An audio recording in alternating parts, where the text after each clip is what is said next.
Hi there.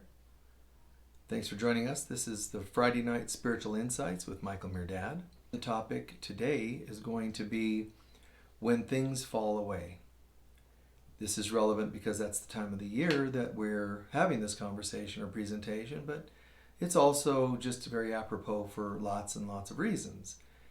Think about the number of things that we've all maybe had struggles with letting them go, or things that went that we didn't want to go or needed to go, and we just resisted. So there's the things that have to go and we resist, and then there's things that do go, and we're happy, but yet sometimes wishing they would have gone sooner. So there's so many convoluted things related to falling away, things ending, falling away, and again, when they go, you don't want them to. When they don't go, you wish they would. There's all these variations. Those are just a couple of examples, and the loss, the hurt, and people, again, whether it applies to things you wish would go or wish they wouldn't go, it's still a painful process, a painful time. And what's worse is, and I've said this and taught this many times, what's worse is when things do fall away. And I said this because, partly I'm saying this because I was talking to a gentleman just a few hours ago who was talking about unexpectedly his partner passed away at the home, and he was out of town, and she didn't answer the phone, and she was gone, and this happens. But I could just see, it's been a month, but how painful it was for him, how he can't think about it. He just starts choking up immediately. And it's interesting because when we're through, some of you know that I've written a book called The Dark Night of the Soul. And when we get to the other side, to the light at the end of the tunnel, it looks very different. Then we're like, oh, okay, well, that's fine. It's, of course, because it's so much easier when we get what we want and when we want it and how we want it. But when things fall away, it's essentially something you can't control. There's a figure of speech I made up a long time ago, and people find it funny, and I do too, but people get a kick out of my phrasing, which is, it doesn't make any sense to glue leaves back on the tree when fall comes. No, but I like summer, so I want those back on there. Well, first of all, that doesn't sound sane. I don't think you would do very well. I think they would hospitalize you in a mental hospital or ward if they found you gluing leaves back on trees, insisting that it remain summer. There's nothing harmonious about that. There's nothing peaceful about that. There's nothing in that means that you're being in the zone, going with things, going with the flow, and so on. But yet, I don't think any of us should deny you the fear, the sadness that fall has come.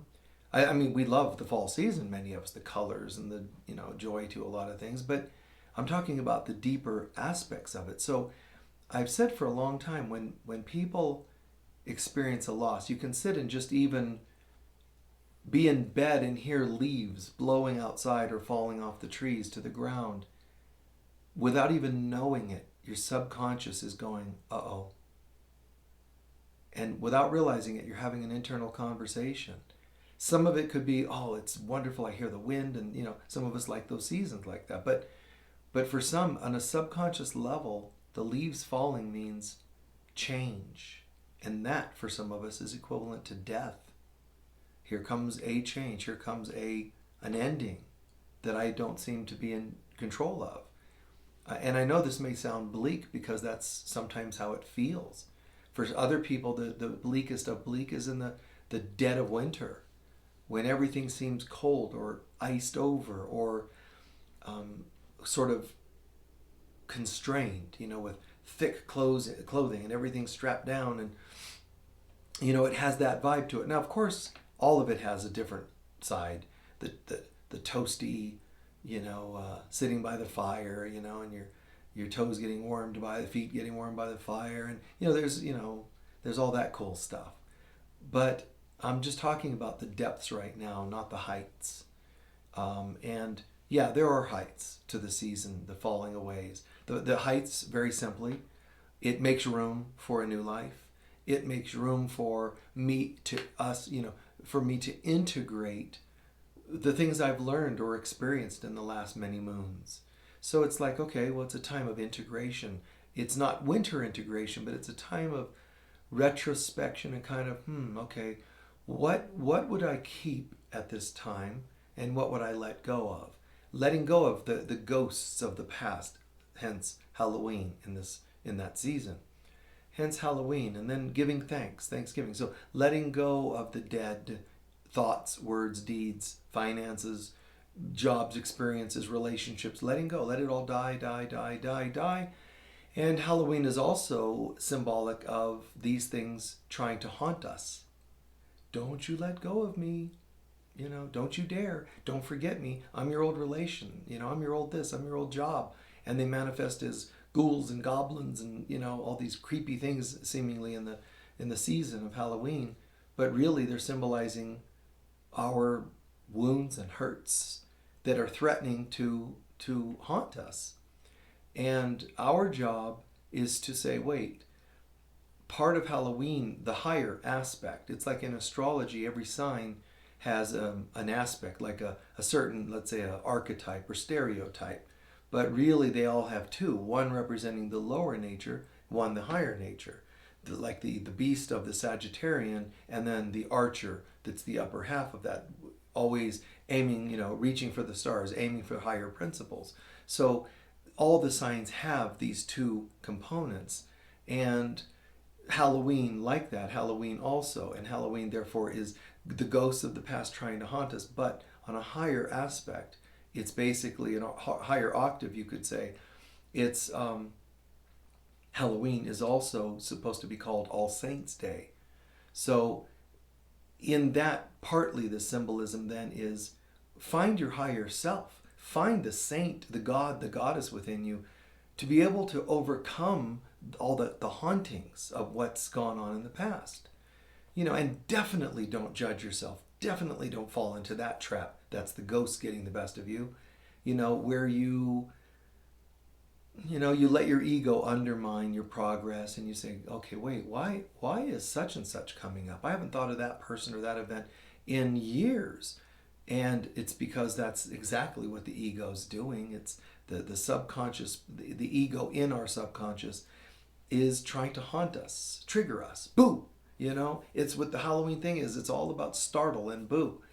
You might remember there's an old Twilight Zone episode, and I think it was Lee Marvin, the actor, that played the role, but if not, doesn't matter. But here he is in this western town, and there's supposedly some guy that died, and I guess there's they're all superstitious, and they're kind of like, nobody goes out to that grave, because there's this story that nobody comes back or whatever, one of those kinds of things. He's like, oh, you guys get over it, and they're like, well, I bet you won't go out there. And sure I will. Well, how will we know? Because we're not going out there.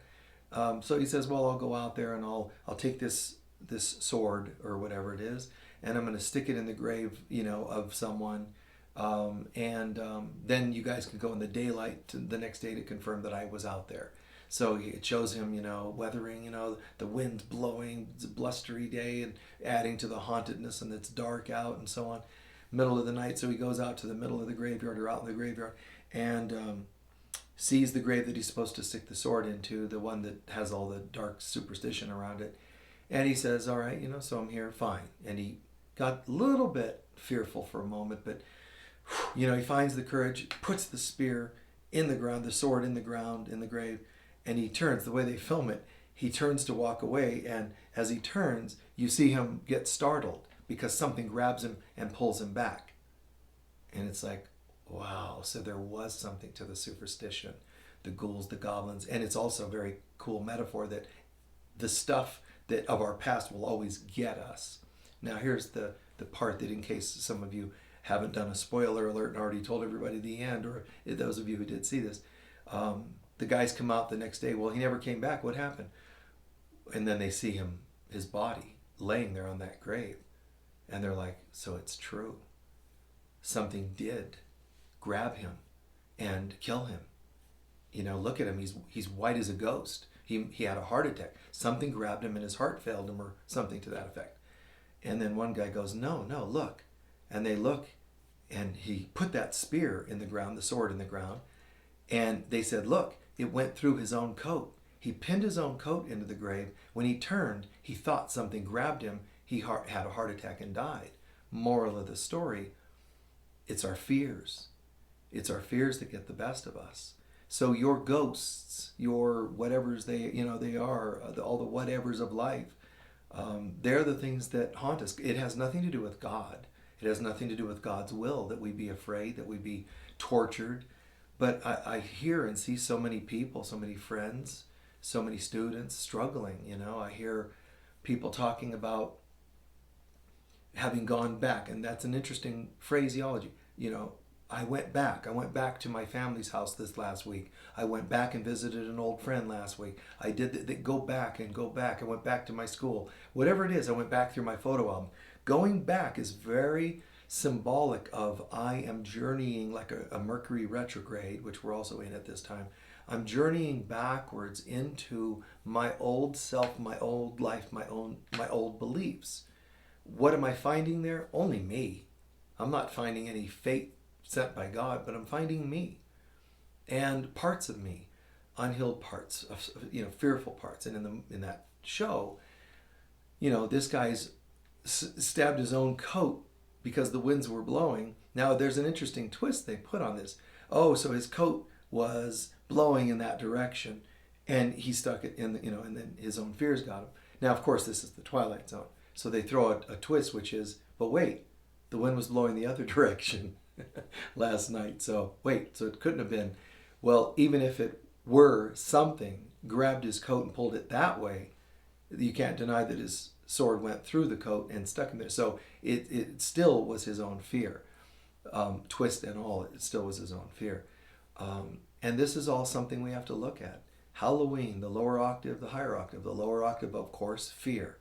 Of course, lower octave is going to be fear, control, the past, unhealed wounds, ghosts of the past, etc. The higher octave, wait a minute, this is All Saints' Day. I'm going to resurrect. I'm going to come back to life.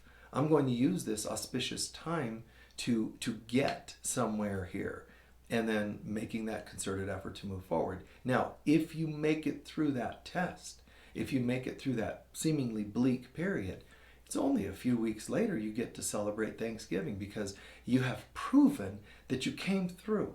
Now I want to go somewhere else just for a second here. I'm talking about the encouraging aspect of this. Guys, just hang in there, and Thanksgiving we'll celebrate together and so on. And it is cool. We literally set this year up, this particular year, that, changes are happening, great things are going on. We started new projects, etc., etc.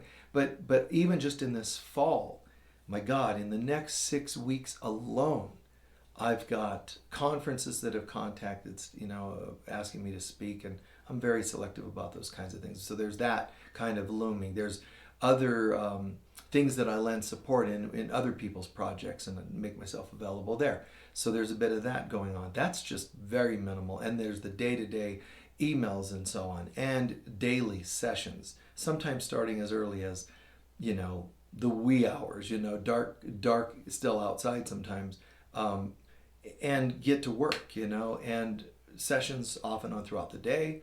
And then that's all the day-to-day stuff. I mean, we all have jobs or lives, and we have days that are somewhat busy. Mine's just beyond busy, but it's that's just my day-to-day stuff. On a bigger level, there's the upcoming Global Spiritual Awakening Conference. That's coming up very soon. If you haven't signed up, please do. It's the most incredible thing. It's just the most incredible thing. All this, the number of speakers, and coming together with a theme of this awakening, spiritual awakening for humanity. There should be 8 billion people attending this event, that's for sure. But instead, it's going to be light workers that attend. Not people that say they're light workers, but people that are that committed. They get in, they commit, they do these things. They don't just talk it, And I just had an idea. Actually, this just popped into my head. I want to say this, that I know some folks say, well, I can't, I can't afford. It's only $100 and something dollars, but things are tight for some people. So I'm going to make an arrangement with the folks that run that. I'm going to make an arrangement that I'm going to sponsor a few people in attending. I don't know if it'll be a full sponsorship or partial.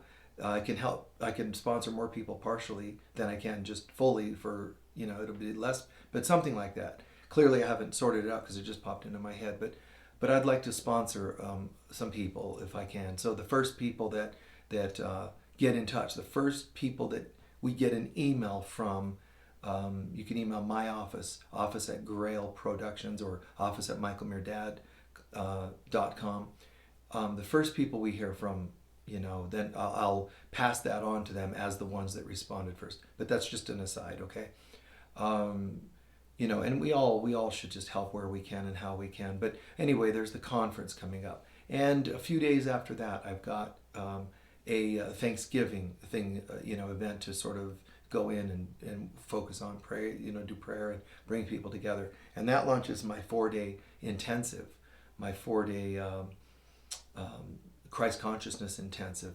Just the most incredible. I love that. I love that class because it's when people that are tuned into the Christ consciousness, they get to attend together a conference, a workshop, my own 4-day intensive. And you can attend online or in person, whichever you want in Sedona. I'm just saying that there's that. And at the same time, we have a anniversary celebration because it'll be starting towards my 10th year of being at Unity of Sedona. So that's just an aside. I don't mean to be a commercial there, but I'm saying that the busyness. Now, and that's just naming a few things. There's Christmas services we have to plan, New Year's Burning Bowl service. That's all in a matter of weeks. All just, it's how life is, So there's all these wonderful new things.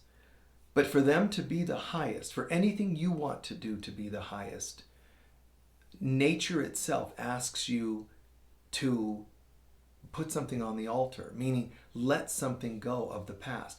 We superstitiously created an interpretation of sacrifice to be something we love, like Abraham thought God was telling him, I want you to slay your own son for me. That'll prove to me you love me. What God was really saying to him, and Abraham's mind misinterpreted it, was, I want you to give up things that you think are important, that are more important than me. God. I want you to your addictions, your whatever they are, codependence. He had a codependent relationship with his son. And that was a part of it right there. And what matters is love. What matters is your relationship with God. I just did some talks at Unity of Sedona the last couple of weeks called God First. And then there's God First Part 2. So it was enough material that I took it into 2 weeks, which I almost never do. So just something to think about is fall and the leaves falling and your past falling and the ghosts trying to haunt you and undermine your progress. Be aware of this. Again, some of you are emailing and talking to me about these challenges. I know some that are terrified financially. I know some people that are terrified romantically. They're talking about being alone. They talk about friends that have betrayed them even recently, which perpetuates an old pattern for some of them of family or friends betraying them, throwing them under the bus. That's why I have so often said, guys, if we don't have each other, man, I don't know what you've got.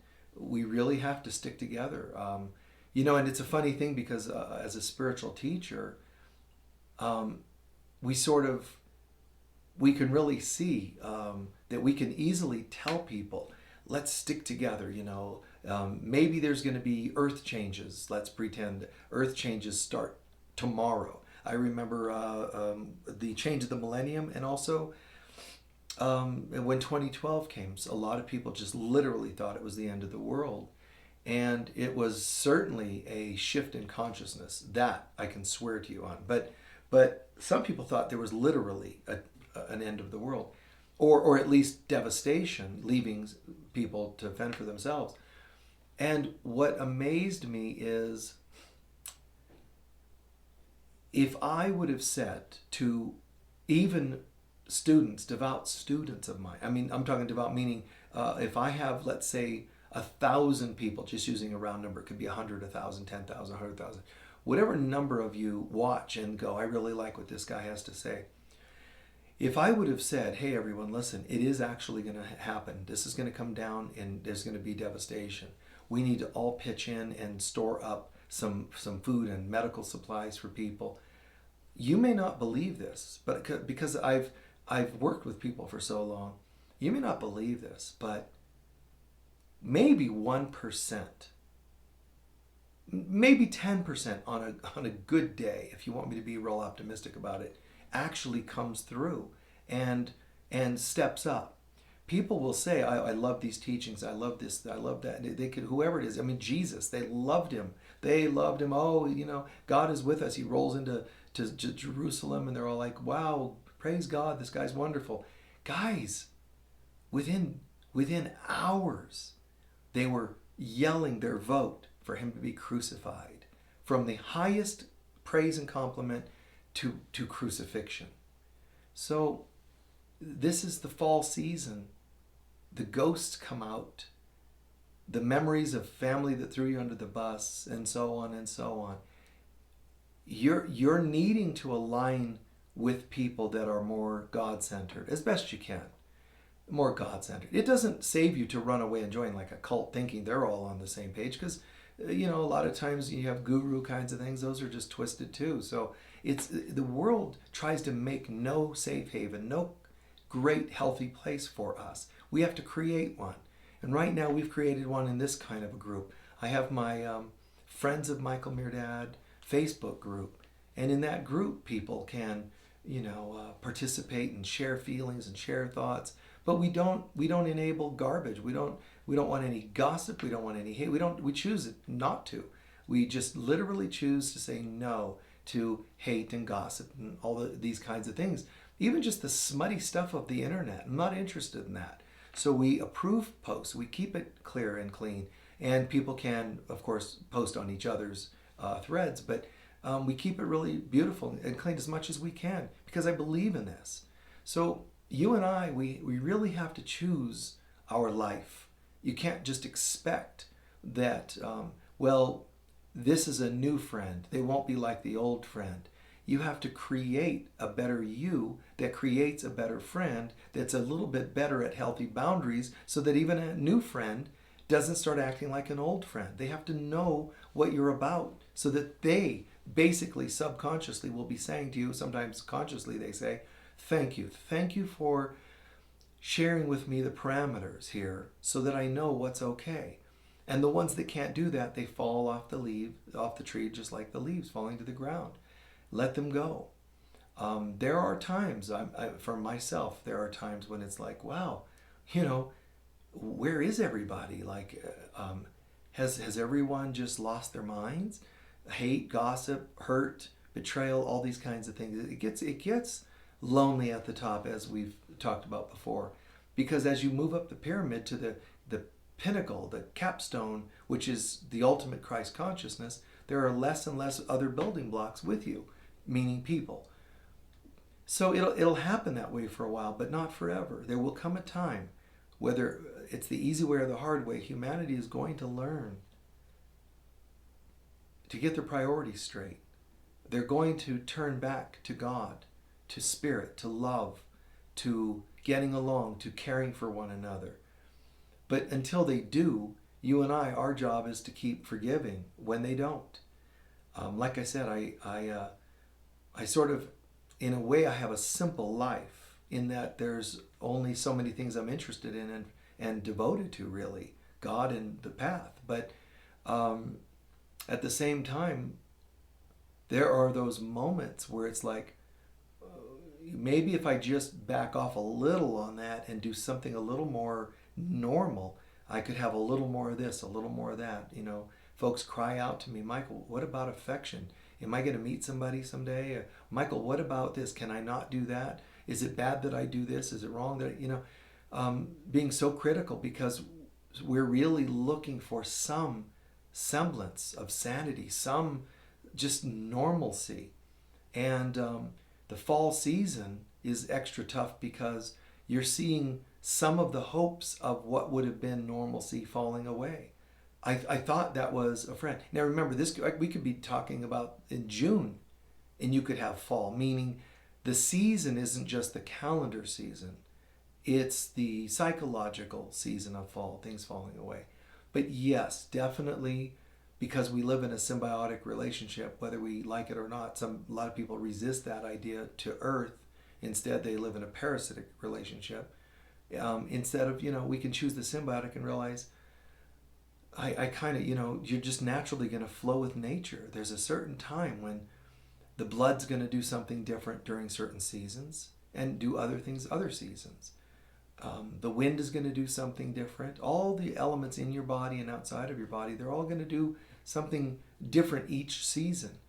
And the fall is going to, whether we like it or not, even if you live in a warm climate where you say there are no four seasons, you're still going to be dragged, probably unconsciously so, through a cycle of loss, endings, changes, and not understand how and why. That's why, people that live so close to the earth, they walk through these ceremonies. They walked right through them. They knew, let's walk and let's do movement and let's do ritual related, symbolically related to our relationship to the change. Oh, spirits of fall, we're doing this now and let this happen, and that. Spirits of spring, we'll dance and we'll do this and that. It's saying basically, I'm choosing to step in and be a responsible participant with this movement. It's not just the winds that will blow. I will move with them. I understand them. I am them. And that's where some of those civilizations and organizations lost themselves, is they started getting so into those things, the changes. They started worshiping the changes as though they were powerful over the people. So they would ask the spirits of fall to not devastate them. They would ask the spirits of winter to not devastate them, as though these things were living. We are them, they are us. And when we realize that, then all of a sudden we lock in. I always use this analogy when I'm teaching workshops, and I can incorporate this certain topic, which is like cranial sacral work or massage or anything. Even you could be fishing and use the same analogy, but in cranial sacral work, the idea is that you're holding the cranium of a person. So it's like almost like doing hands-on healing in a sense. So you're holding the head of the person, but just using kind of all simplified, a simplified version. There's a point where you are to consciously lose yourself, meaning my hands dissolve into the person and them into me. So now when I'm asking, some people still think in terms of separate, like I'm working on you. When you really get it and you hold grace, you hold a state of graceful being, God consciousness, peace. I don't have to do anything to you. I just invite what was you to surrender to what I am, which is this peace. Hey, how you doing? It seems like a conversation with the other person at first. In your mind, it's not verbally, but hey, hello, how you doing? Listen, I'm noticing some tension. Would you like to let that go? Because look, here's some peace. Here's another way. Would you like that? No. Sometimes the body will answer because it's their soul answering. No, I'm afraid, I'm troubled or whatever. Oh, okay, well then I'll just hang out right here. I'm the part of you that does want to change. But I'm also, symbolically, I'm this person over here. So I'm just going to hold some space. So, I won't sneak up on you and force you into love and peace, but I'll just hang out. And what it does is it earns their trust. So you're not here to force me to be happy. No. I would not do that. If you want to be miserable, that's okay. But just I want you to notice, here's what happiness feels like. And there's a change in their breath. That was a little giving in. Fall, leaves, breath, wind's coming. That's kind of cool. And then you go, oh, nice. That was a good job. And they're like, really? Oh, thank you. And then you kind of play like this beautiful dialogue that's going back and forth. Love, gratitude, compliment, this, that, and it goes here and there. And all this time you're just giving them permission to let go and let God. Now, what's peculiar is technically, why do I even want to resist anyway? Why don't I just lay there? You go, hey, you ready to go? Oh, I'm totally ready to go. And yet human beings, they make it this hour-long process, 2-hour process, whatever it is in your session. And then, of course, around the second hour or the end of the first hour, whatever it is, they're like, oh, I'm starting to relax, right at the time that it's time to go. And my attitude and belief has always been, why don't we just let go in the first place? Seriously. I mean, I know why we don't, but it's just so unfortunate in some respects. At the end of the day, it's not, because someday it'll all come together and everybody will surrender. But we don't have to stay in pain. We can learn to go with the flow, go with the seasons.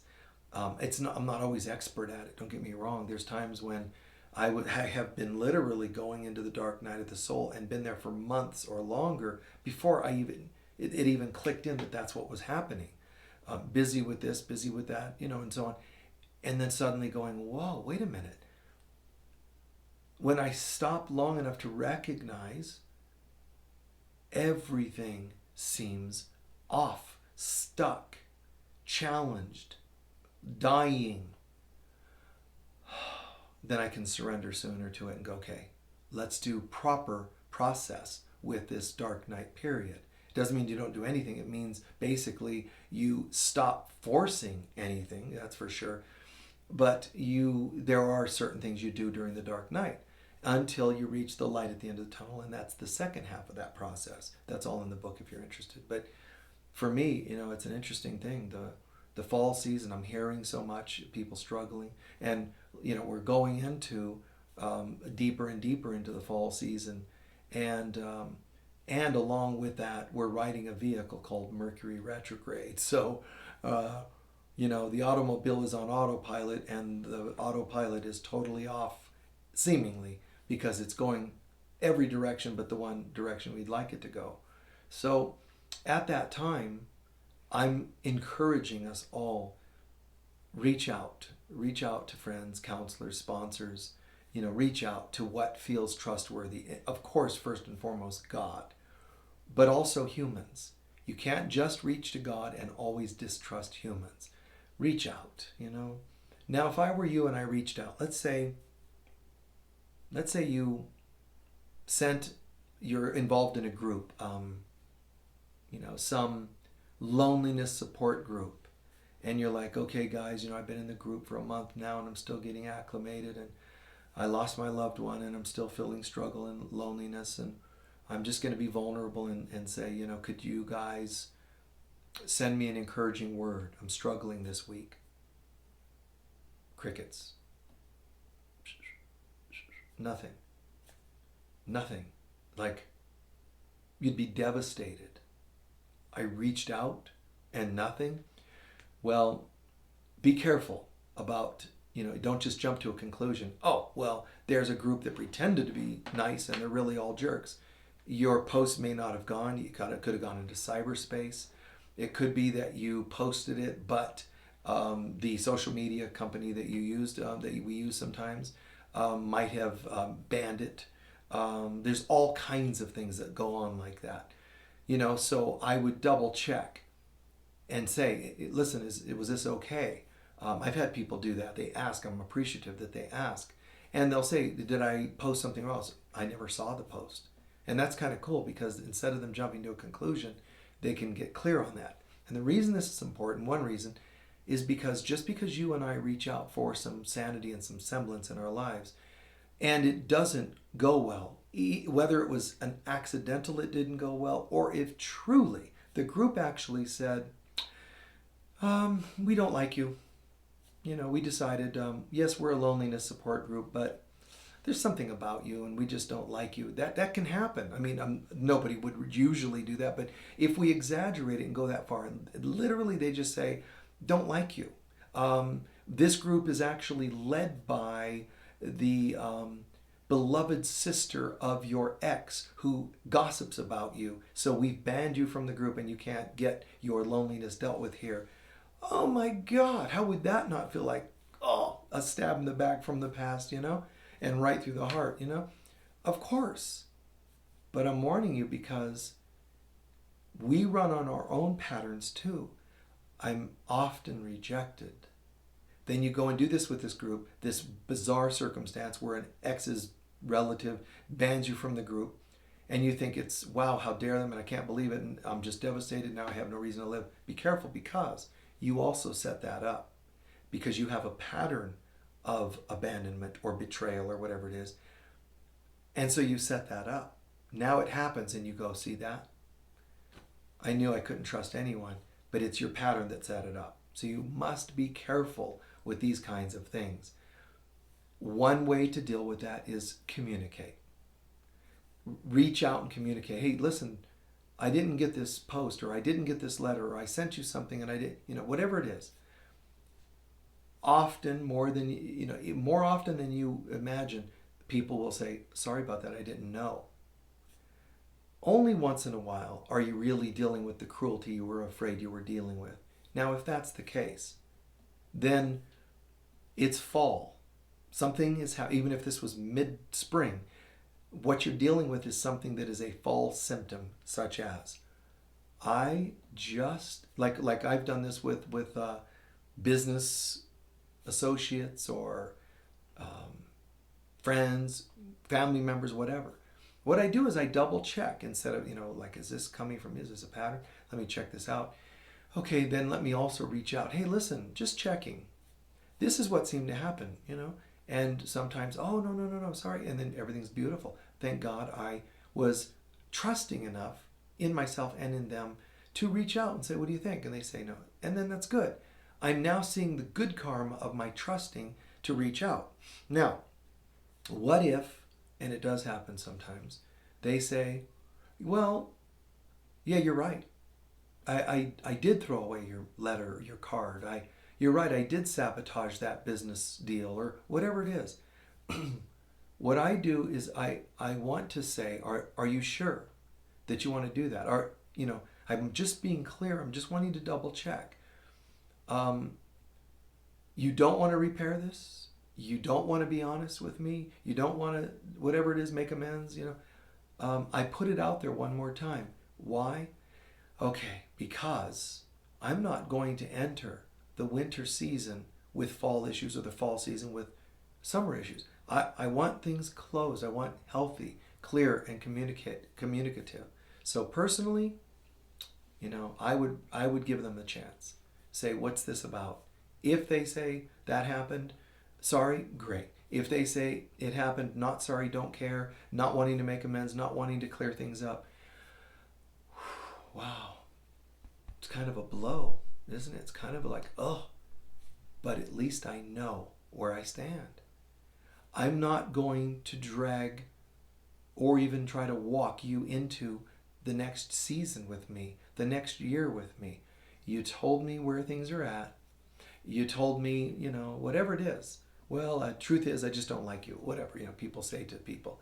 And it's like, wow. Sometimes in our lives, it's better not to ask. But I would have to say to you guys, instead of assuming none of the time should you ask, you should actually assume most of the time it's best to check in and ask if something was or wasn't what you thought. But you also have to be sensitive enough to know there's times when it's not best. How do you know which times? If it's going to cause more harm than good, then it's not a good time to ask. What if I don't know if it's going to cause more harm than good? You just do the best you can.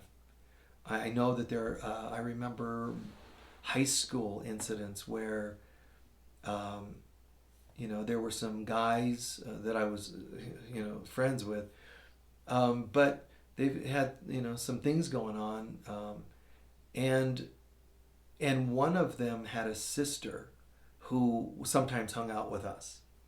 And I remember we were kind of all planning something. Well, one of them got a hot idea to, just cut me from the plan. So it's like, let's leave Michael out.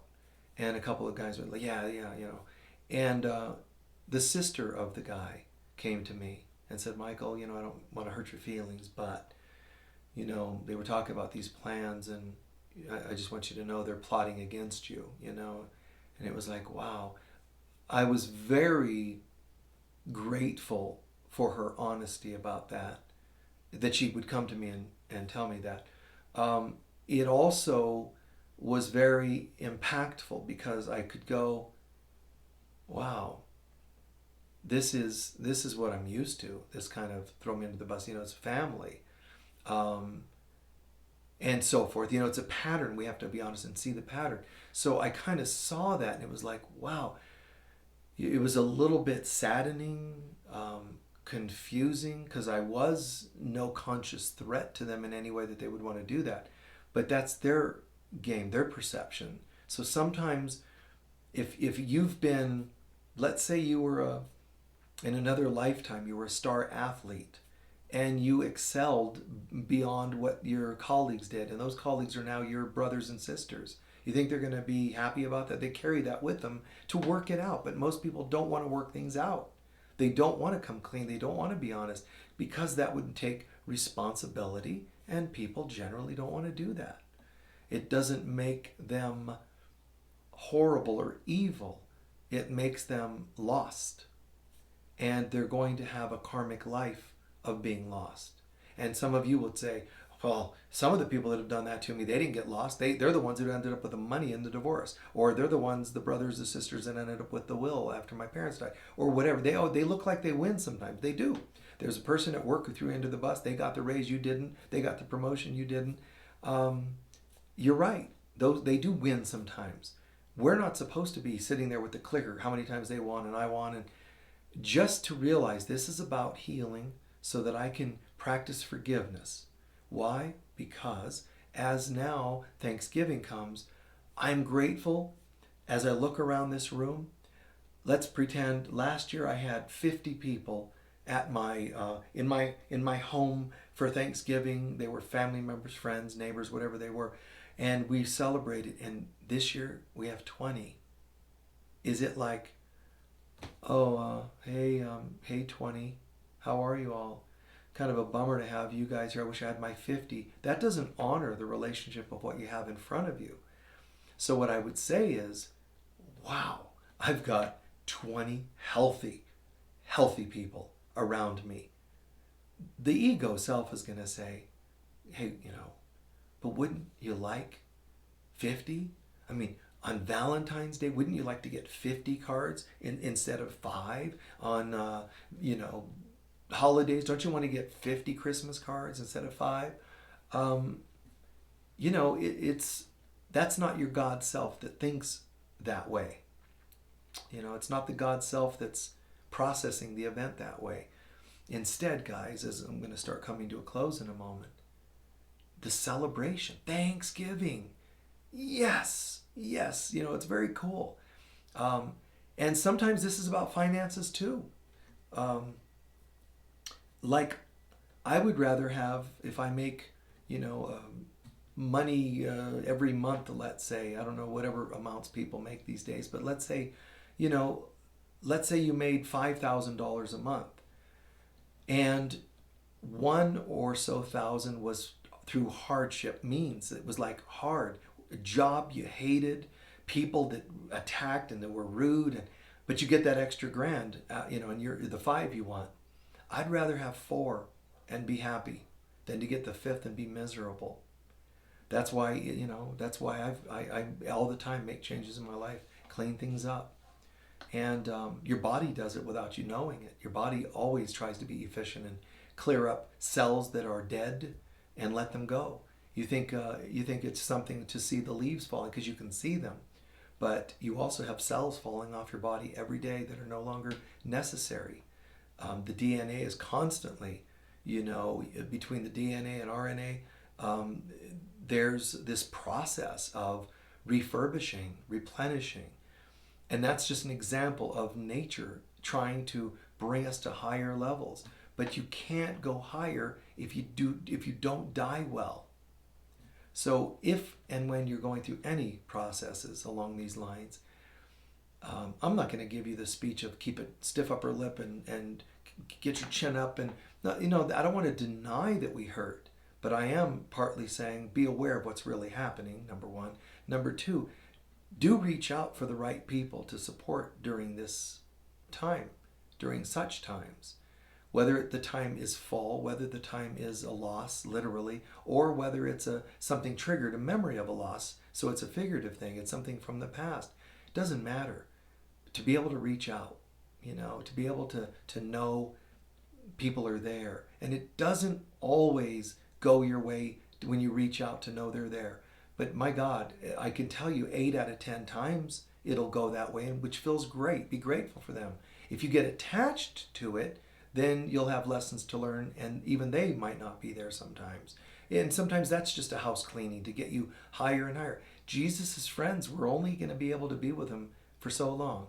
When he gets arrested, he's going through the dark night. That's where that phrase comes from, the dark night, because it was one night in the Garden of Gethsemane. And he knows what's coming, man. He knows that it's, horrible. You're going to walk into a crucifixion, and it's a horrible, horrible, painful process. Not to mention the beatings, the punching, the kicking you, the spitting on you, the ruining your name, everything. Watching your family, or I should say people that love you, because it's not always family that loves you, but seeing people that love you in such pain. He went through this whole experience watching all that was going to happen in the garden as he sat there praying. And what do his apostles do? They all fell asleep. That's why he says, well, none of you stay awake. They all went to sleep. Do you know why? Because on some level they knew. Sure, you could say, well, maybe they were tired. Guys, they didn't fall asleep. They fell into a trance because on some level he had already told them what was going to happen. That was a form of denial. They were actually falling asleep to go into denial because of what was going to happen, and they were afraid. So it was a way of shutting down. There are times in my life, this week has been quite a challenge in a sense, and there's times when I say to myself, my God, just to sleep, just want to close my eyes and sleep for a minute, because first of all, lack of sleep, but because of all these things going on, but sometimes just praying for sleep. But then I do know what I'm saying, and that's what the difference is between being conscious and unconscious. They were unconscious, so they fell asleep and became unconscious. When you're awake and you're conscious and when you beg for sleep or even death, you are really calling for a respite. Can I have a break? Can I have a respite? And so go get a massage and sleep on the table. Go talk to a friend and cry on their shoulder, and maybe even fall asleep in their arms. Whatever feels appropriate. I just know that there are times when I'm just like going, wow, man, just anything would be nice. Challenging weeks or months or the dark night of the soul. We just go, will anyone stay awake with me? Awake doesn't mean just awake, eyes open and awake. It means, will none of you stay awake? Will none of you, my friends, my partners, my whatever in life, family members, my associates, will none of you stay awake means, will none of you stay conscious and care about what's happening to us, to me, to whatever it is that you're talking about? And the apostles went to sleep. So sometimes you'll be the only family member trying to make adjustments. Sometimes the only colleague that's trying to make adjustments. It's just like, sometimes they're not only unconscious and not awake, sometimes they're actually quite actively fighting and bickering and competing and gossiping. And, I've had that happen in cycles or circles of friends where I just had to say, hey, enough is enough. I'm going to go over here. Do you guys want to join me? Healthiness only. And, I remember it happening, at least just one example that's popping into my head. There's a few. But where I think in general, if there were ever 10, only 5 or so stay. 4 or 3 are committed to going to that next level. And, you can say it's a bummer, but if I were you, I would think twice and stop and just breathe in the fact that I have 3 healthy friends and not 10 unhealthy friends. It's kind of nice. It really is if you really get it. And that's why, again, your body tries to be efficient like that, almost trying to cast away things that are sick or dying. It starts trying to use its immunity to figure this out. Well, it's the same. You're supposed to have a mind that loves immunity to sickness, and that mind needs to choose healthiness, not just to not choose sickness, but also to choose healthiness. If it doesn't know what healthiness is, it'll just choose another form of sickness, which is called settling. So, back on track as soon as you can. But do reach out, guys. Get yourself fed spiritually. Read books like Jesus Calling, daily inspirational things. God Calling is another book, daily inspirational readings. It's not like 20 pages each. It's 1 or 2 pages, simple daily message, and it's beautiful, but it feeds the soul. Listen to music that feeds the soul. Surround yourself with people, friends that feed the soul. But this is an interesting season and retrograde Mercury right now. And some of you will watch this presentation and it might not be fall. It might not be Mercury retrograde, but it all still applies. Because when your life in some ways is stalled or going backwards, it still is retrograde in some way. So just look at life and do your best to die well in this season. Let the leaves fall. Let them fall where they may. Clean them up. Clean them up. Let your yard look as good as it's going to look. Well, my yard looks terrible now. There's no leaves. There's no flowers. There's no nothing. It can actually still look beautiful. I cut back things in my garden, in my yard and garden a couple times during the fall. And it's amazing how nice it looks. I also remember how great it looks when everything's in bloom. But I can sit there and go, dang you plants, why aren't you in bloom? And sometimes your relations aren't in bloom anymore. They're done. Mourn the loss and accept the change and do your best to walk through them. If you're sad about it, call your sponsor, call your counselor, call your chaplains, whomever it's going to be.